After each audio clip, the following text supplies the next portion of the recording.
Assalamualaikum, saya Ahmad Izzah bin Ahsan, 2210206. Metafizik. Metafizik menceritakan hubungan antara insan, alam, Tuhan. Pengertian metafizik boleh dibahagikan kepada dua. Satu dari segi falsafah dan satu lagi dari sudut agama. Dari sudut falsafah, menurut Aristotle, ianya bermaksud kajian berkaitan fenomena alam pada peringkat abstrak. Benda-benda yang boleh nampak, dilihat oleh mata kasar, yang boleh diperhati dan boleh dikaji. Contohnya seperti buku yang mempunyai ciri-ciri dan sifat-sifatnya yang khusus. Jika ciri-ciri tersebut tiada, yang tinggal hanyalah substans yang merupakan jisim dan rupa bentuk sesuatu objek. Dari sudut agama pula, ini lebih kepada kepercayaan berkenaan dengan benda-benda yang tak boleh disahihkan kewujudannya melalui panca indera.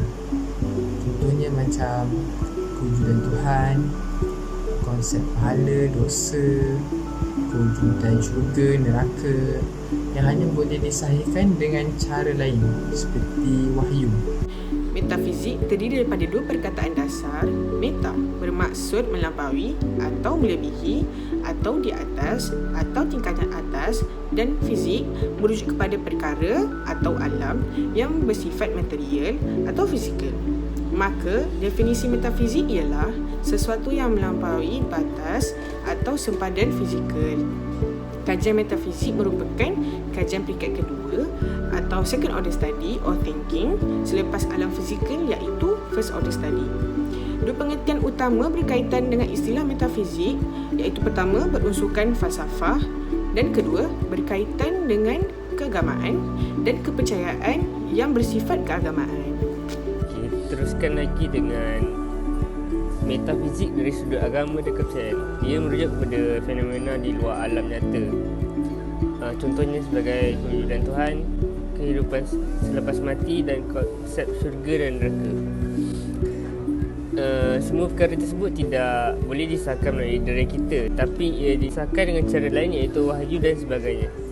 Perkaitan antara agama dan kepercayaan dalam fahaman agama bermaksud bahawa realiti itu tidak mempunyai had. Maksudnya hanya berpandukan pemikiran rasional. Tapi ia juga dianggap sebagai sejenis jasad yang bukan bersifat seperti roh. Dalam hal agama, realiti itu terdiri daripada sesuatu yang bukan bersifat jasad, iaitu seperti kewujudan malaikat, jin dan sebagainya. Dengan itu, apa yang boleh dikatakan dari segi agama ialah realiti itu tidak mempunyai sebarang had dan bersifat material. Oleh sebab itu, realiti bagi pandangan agama melibatkan jasad dan juga kerohanian seseorang. Itu membuktikan antara beberapa perbezaan pandangan materialis yang menolak akan pandangan kerohanian ataupun realiti yang bersifat mental. Teori-teori kewujudan terbahagi kepada dua, materialisme dan idealisme. Materialisme adalah halnya jasad material yang wujud secara hakiki. Idea atau perkara yang tidak material hanya wujud dalam imajinasi. Idealisme, kewujudan hakiki bukan bersifat material tetapi bersifat mental. Kita hanya mempunyai sensasi ataupun imej terhadap jasad material di dalam minda sahaja. Teori materialisme, hanya jasad atau jirim yang wujud secara hakiki. Benda yang wujud secara hakiki terbahagi kepada dua bahagian. Yang pertama, benda-benda yang bersifat jasad ataupun material seperti kerusi, meja, gunung ganang, sungai, air dan sebagainya. Yang kedua, benda-benda yang bukan material seperti idea-idea yang ada di dalam minda kita. Bagi pihak materialis, idea tidak mempunyai realiti yang tersendiri tetapi bergantung kepada sesuatu yang bersifat jasad, iaitu otak. Minda itu adalah hasil daripada pergerakan fizikal di dalam otak. Mereka menolak kewujudan sesuatu yang bukan material.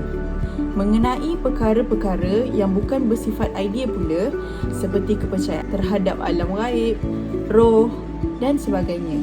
Mereka mengambil jalan yang mudah, dengan mengatakan bahawa perkara-perkara tersebut sebenarnya tidak wujud tetapi hanya wujud dalam imajinasi kita.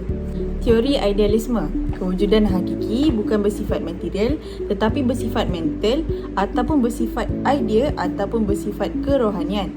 Josh Berkeley mengatakan bahawa kita tidak mengenali jasad yang berada luar capaian panca indera kita secara langsung, tetapi kita hanya mempunyai sensasi ataupun imej akan jasad tersebut di dalam minda kita.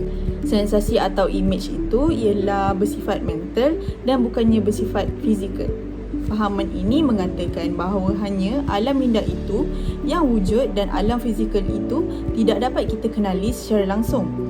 Fahaman sebegini sebenarnya boleh membuka ruang kepada kepercayaan terhadap kerohanian kerana ia menganggap bahawa realiti itu bukan bersifat fizikal.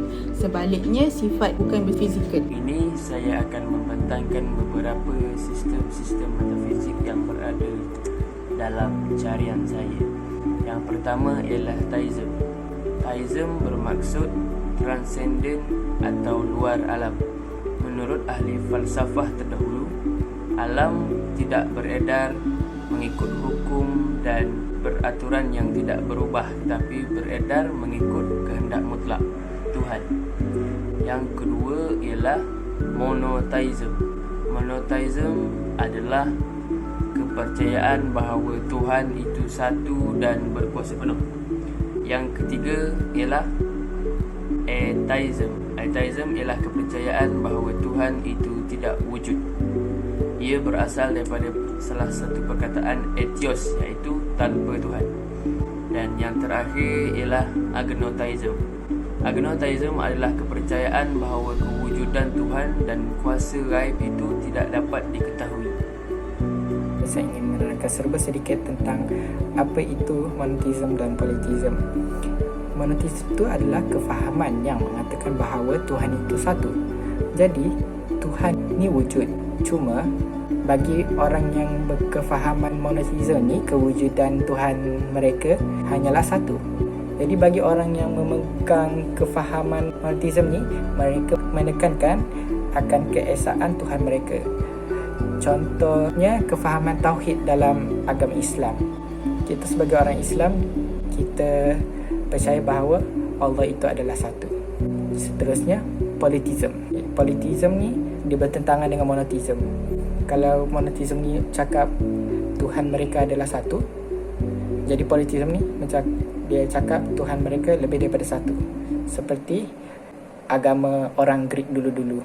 Diorang ada God of War, God of Love, God of Hell. Jadi itu saja daripada saya. Sekian, terima kasih.